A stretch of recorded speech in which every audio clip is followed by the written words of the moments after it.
Shalom, Mejojua Guru KKR. Kami akan bagikan di sini penjelasan tentang bahan kita untuk baktian Minggu tanggal 27 November. Ya, jadi tadi sudah kita baca sama-sama firman Tuhan yang tertulis di kitab Yeskiel 37 ayat 5 sampai 10. Lalu tambahan bacaan untuk anak remaja ada di kitab Ayub 32 ayat 8. Nah, tadi memang sudah ada sedikit penjelasan tentang teks kita, tapi kami coba sederhanakan lagi tentang penjelasan teks kita. Ini dia, bahwa pertama, kitab Yeskiel 37 ayat 5 sampai 10 yang menjadi bacaan kita pada hari Minggu ini nanti, itu merupakan satu kesatuan atau bagian dari kitab Yeskiel 37 ini ya. Salah ketik yang berisikan tentang nubuat penglihatan mengenai Israel dalam pembuangan. Jadi ini merupakan penglihatan ya dari Nabi Yeskiel tentang bangsa Israel yang pada saat itu dalam masa pembuangan di Babel, yang mana Tuhan menggambarkan bangsa Israel itu seperti tulang-tulang kering yang akan dipulihkan atau dihidupkan kembali. Nah, tulang kering di sini maksudnya itu merujuk pada kehidupan yang mati, bukan secara fisik, melainkan secara rohani. Hidup tanpa tujuan, tanpa pengharapan, dan tak lagi mampu melihat masa depan. Ya, jadi begitulah yang digambarkan tentang kehidupan tulang-tulang kering yang dalam teks kita itu dimaksudkan adalah bangsa Israel itu. Nah, menghadapi situasi demikian, tidak bisa dipungkiri kuasa firman Tuhan itu benar-benar diperlukan. Ya, jadi daripada mengeluh, ya daripada kita hidup takut, khawatir, banyak kecemasan, marilah kita lebih memperkatakan firman Tuhan atau belajar tentang firman Tuhan. Jadi itu sederhananya tentang teks kita. Oleh karena itu, dengan kata lain yang mau disampaikan teks kita ini bahwa ini bicara tentang kekuatan dan kuasa firman Tuhan. Jadi firman Tuhan itu bisa bekerja lebih dahsyat daripada logika atau perkataan manusia.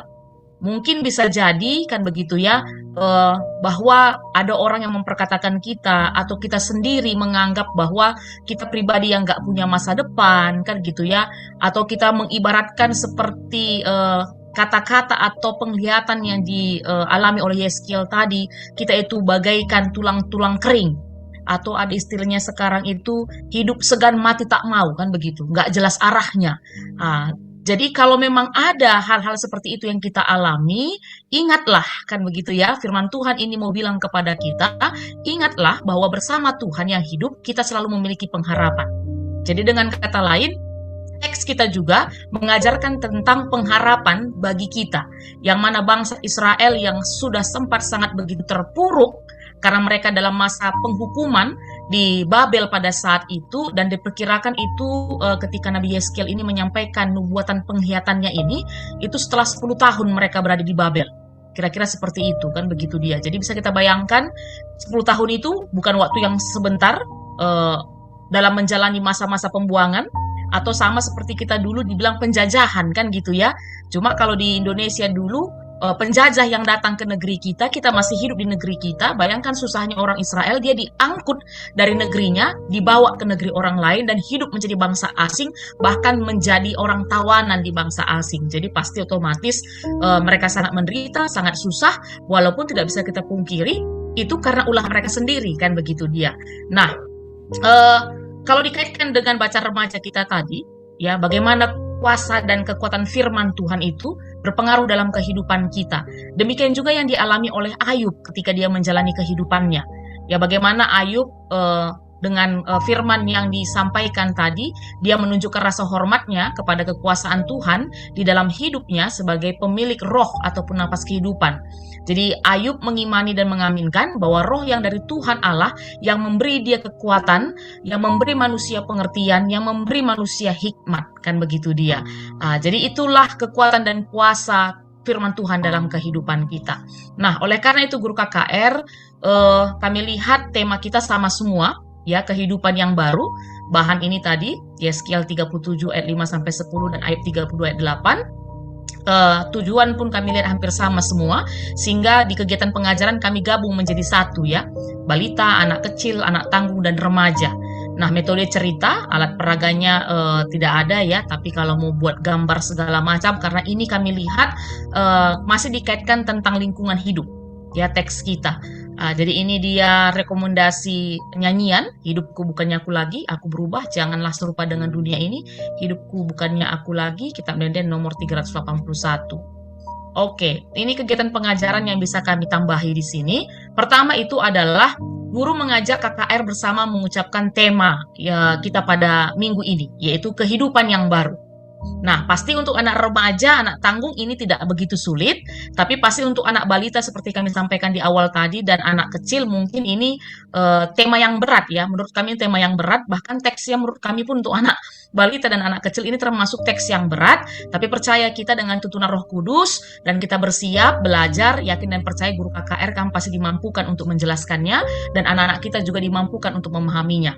Nah, kita jelaskan kepada anak-anak. Ketika sudah sama-sama menyebutkan mungkin 2-3 kali kehidupan yang baru, lalu kita jelaskan apa itu kehidupan baru.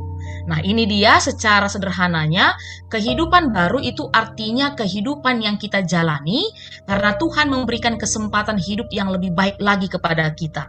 Nah, ini contoh sederhana yang kami buat untuk anak balita atau anak kecil ya. Misalnya begini, kita pernah sakit kan gitu ya, lalu sembuh. Itu kehidupan baru juga itu. Tuhan kasih kesempatan lagi kepada kita. Kita lebih baik lagi. Nah, ada lagi contoh lain misalnya. Sejujurnya kita ini orangnya malas belajar. Tapi masih naik kelas. Itu juga kesempatan baru. Oleh karena itu, karena ada kesempatan yang Tuhan berikan kepada kita, kita memperbaiki diri, belajar lebih giat lagi. Nah, dalam kerangka ini ketika ada kehidupan baru yang artinya adalah Tuhan masih memberikan selalu kesempatan karena Tuhan kita itu sangat baik, sangat mengasihi kita. Oleh karena itu kita jangan anggap sepele.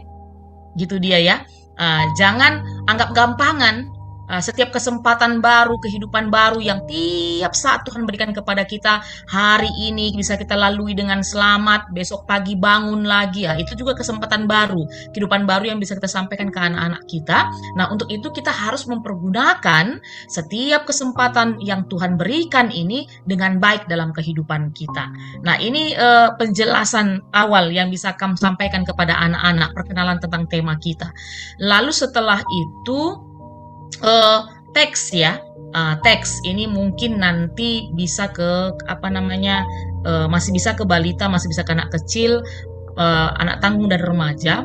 Jadi seperti tadi di awal di penjelasan teks kami katakan bahwa teks kita ini sejatinya adalah nubuat penglihatan. Jadi ini penglihatan Nabi Yeskiel selaku dia Nabi Allah, seperti kita ketahui ya, Daniel juga mengalaminya, kan begitu ya, hamba-hamba Tuhan itu mengalaminya, ada penglihatan-penglihatan tentang bangsa Israel, bagaimana di masa depannya nanti, dan Tuhan menyuruh untuk bangsa Nabi itu menjelaskannya kepada jemaat. Tapi kepada anak-anak mungkin kita bisa pakai istilah ini ya, bahwa teks kita ini ilustrasi kan gitu ya, ilustrasi yang dipakai Tuhan kan gitu, atau perumpamaan yang dipakai Tuhan kepada Yeskiel untuk bisa Yeskiel ini lebih menjelaskan apa yang harus dilakukan oleh bangsa Israel. Gitu dia. Jadi kita kenalan dulu dengan Nabi Yeskiel untuk penjelasan teksnya. Nabi Yeskiel itu dipercayakan Tuhan sama seperti nabi-nabi lainnya untuk melayani ya, ataupun untuk menjadi penyambung lidah Tuhan kepada bangsa Israel, yang mana pada saat itu bangsa Israel sedang dalam masa pembuangan. Jadi masa pembuangan di Babel atau dalam artian ya mereka kalah perang kan gitu ya. Tapi itu pun sebenarnya karena mereka yang terus berbuat dosa, yang sudah Tuhan tegur beberapa kali, kalau nanti kau tidak bertobat, ya kamu akan dapat ganjarannya, kamu akan dapat hukumannya. Karena bangsa Israel sebenarnya bukan Tuhannya yang langsung begitu yang menghukum, enggak. Kalau kita lihat sebenarnya Tuhan bilang jangan minta kekuatan kepada bangsa-bangsa lain, tapi kepada aku. Tapi datang bangsa Israel, dia mengandalkan bangsa Asyur kan gitu ya, tidak minta kekuatan kepada Tuhan. Akhirnya mereka kalah melawan Babel, dan akhirnya seperti yang kami sampaikan tadi di awal, mereka ditawan kan gitu ya. Mereka mengalami masa pembuangan, diangkut dari tanah Kanaan dan dimasukkan ke tanah Babel. Jadi atau dengan kata lain, bahasa yang sering kita pakai, dihukum Tuhan karena dosa-dosanya. Nah, Jadi sepanjang bangsa Israel di masa pembuangan, itu sudah seperti tulang-tulang kering. Kan gitu dia, makanya istilahnya tadi tulang-tulang kering. Kenapa seperti tulang-tulang kering? Ya, kalau tulang ini kan biasanya kan lengket ke daging gitu ya, supaya mengatakan dia itu hidup, bisa beraktivitas, ya nggak kelihatan. Tulang di dalam kan gitu. Mungkin nanti Kak bisa jelaskan itu kepada anak-anak kita. Tapi ini tulang-tulang kering, berarti kelihatan sudah tergeletak di situ kan begitu dia. Jadi begitulah gambaran kehidupan bangsa Israel di masa pembuangan. Mereka ada kesedihan, ketakutan, penderitaan, kecemasan, semuanya kesakitan, sehingga akhirnya mereka seolah-olah tidak punya pengharapan lagi, seolah-olah sudah mati, kan begitu dia. Kenapa? Karena pada saat itu mereka dijajah, tidak bisa pulang ke rumahnya, tidak bisa pulang ke kampung halamannya, ya menderita, hidup sebagai budak di negara orang lain, di negeri orang lain. Nah, melihat situasi itu, Tuhan kita yang selalu mengasihi bangsa Israel bagaimanapun keadaannya, menyampaikan firman melalui Nabi Yeskiel, melalui penghiatannya, yang tadi seperti kami sampaikan di awal bahwa bangsa Israel itu digambarkan seperti tulang-tulang kering, untuk kembali ke dalam Tuhan, untuk hidup dalam Tuhan kembali, yaitu dengan cara mau menerima dan kembali melakukan firman Tuhan. Dan ketika mereka mau seperti itu, bertobat dan kembali kepada Tuhan, merasakan bagaimana lagi kuasa firman Tuhan dalam kehidupan mereka, maka mereka akan hidup kembali, ya. Tidak lagi menjadi tulang-tulang kering, tapi mereka akan bebas dan menang dari bangsa Babylon yang menindasnya. Nah, ini mungkin nanti penjelasan nats yang bisa kami sampaikan kepada anak-anak kita, kan begitu. Setelah itu apa aplikasinya? Yaitu Tuhan kita hebat, kan gitu ya. Tuhan kita hebat. Kenapa Tuhan kita hebat? Karena dia mampu melakukan apa saja. Tadi kalau bahasa buku penjelasannya mengatakan bahwa tidak ada yang mustahil dalam Tuhan. Ya, selama kita percaya, seperti Yeskiel tadi kan, ketika Tuhan bertanya, menurut kamu bisa tidak aku bangkitkan tulang-tulang kering ini? Yeskiel tanpa panjang lebar, tanpa bingung-bingung, langsung bilang, ya apapun pasti bisa kau lakukan Tuhan. Ya harapan kita seperti itu juga. Iman kita seperti iman Nabi Yeskiel yang percaya bahwa dia punya Tuhan yang hebat, yang mampu melakukan apa saja. Dan terbukti akhirnya, kalau kita lihat teks tadi, bagaimana Tuhan kita itu, akhirnya kan gitu ya, tulang-tulang yang kering tadi itu dia tumbuhkan urat-urat dan daging, lalu dia berikan nafas kehidupan yang baru. Ya, ini seperti kisah penciptaan manusia. Kalau kita ingat di kitab Kejadian pasal 1 dan pasal 2, bahwa bagaimana Allah menjadikan manusia dari tanah lalu menghembuskan nafasnya dan jadilah manusia, kan begitu. Begitulah Tuhan bisa memperbaiki setiap kehidupan kita yang telah mati menjadi kehidupan baru. Nah, oleh karena itu ini juga yang dirasakan oleh Ayub ketika dia dalam penderitaan, dalam kesusahan, pada saat itu dalam kesedihan yang begitu luar biasa, tapi dia tetap boleh kuat karena dia percaya bahwa roh Tuhan itu, nafasnya yang dia yakini dan iman yang datangnya dari Tuhan, itu yang memberikan dia pengertian, memberikan dia hikmat sehingga dia mampu tetap menjalani kehidupannya walaupun pada saat itu dalam kesusahan dan penderitaan. Jadi Ayub sangat menghargai roh, nafas yang Tuhan berikan dalam kehidupannya. Nah, seperti yang kami sampaikan tadi, Guru KKR, teks kita ini ternyata kalau kami lihat tidak hanya membahas soal bagaimana kita manusia Tuhan kasih kehidupan yang baru, tapi kami lihat adalah konteksnya ke lingkungan, ke alam. Ya, jadi masih menyambung dengan sasaran program GBKP tahun 2022. Jadi beberapa minggu yang lalu pun sebenarnya Guru KKR masih menyampaikan firman Tuhan tentang lingkungan kepada anak-anak. Minggu kemarin tentang angin ribut yang diredakan, kan begitu ya. Dari situ bisa ini kita sambungkan. Begitulah Tuhan memberikan kehidupan yang baru, kan begitu dia. Angin ribut Tuhan redakan, tanah yang rusak Tuhan bisa pulihkan, kan begitu. Alam yang rusak Tuhan bisa pulihkan. 2 tahun kemarin kita ada virus corona, ada COVID-19 yang awalnya kita tidak bisa ngapa-ngapain, kan begitu, hanya di rumah saja, sekolah di rumah, belajar di rumah. Tapi karena kita terus berdoa memohon pertolongan Tuhan, mau kembali kepada Tuhan, akhirnya semua diperbaiki. Jadi hidup yang baru lagi. Jadi kami lihat itu bisa nanti kami sambungkan, kami kaitkan ke situ. Tapi untuk bisa seperti itu, kita manusia harus mau kerjasama dengan Tuhan, kan gitu ya.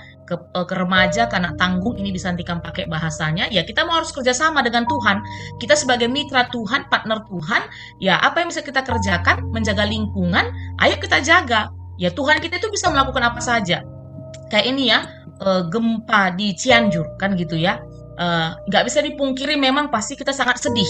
Ya sangat sedih melihat saudara-saudara kita apalagi ada korban jiwa.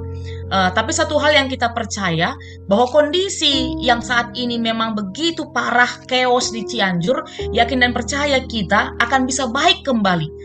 Tapi kan tidak serta-merta seperti ini ya, sulap abrakadabra langsung jadi baik, nggak begitu. Tapi akhirnya apa yang dilakukan, kita semua bekerja sama, rakyat Indonesia harus bekerja sama, saudara-saudara kita ini harus kita tolong.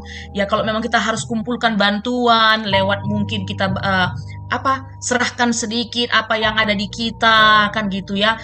Yang sering kita lakukan dulu misalnya ada baju-baju, ada makanan, kita punya uang kita bagikan, itu juga bisa meringankan beban saudara-saudara kita kan gitu dia. Nah begitu dia, Tuhan itu hebat. Tidak ada yang mustahil bagi dia. Dia mampu melakukan apa saja. Tapi Tuhan mau itu boleh terjadi lewat kerjasama dengan kita umat manusia. Dengan kita selalu mendengarkan firman-Nya, melakukan yang dikehendakinya, sehingga akhirnya firman Tuhan itu berkuasa di tengah-tengah kehidupan ini. Jadi ini kami rasa guru KKR yang bisa kami sampaikan sebagai tambahan kepada kamu. Mungkin nanti lebih banyak contoh ya yang perlu kamu perbanyak. Tapi sebenarnya seperti kami bilang tadi sangat sederhana, ini bisa kepada balita dan anak-anak. Ya tiap hari kita bangun, ya kan itu juga kehidupan baru Tuhan beri. Masih bisa sekolah, masih bisa makan kan gitu ya. Kalau ke balita anak kecil begitu kali ya. Itu semua kesempatan baru, kehidupan baru. Oleh karena itu ayo jadi anak Tuhan yang baik, lakukan firman Tuhan, jaga lingkungan. Jadi ini yang bisa kami sampaikan. Selamat melayani Manbandu Guru KKR kami. Tuhan sinampati kamu, Tuhan yang memampukan kamu. Bujur.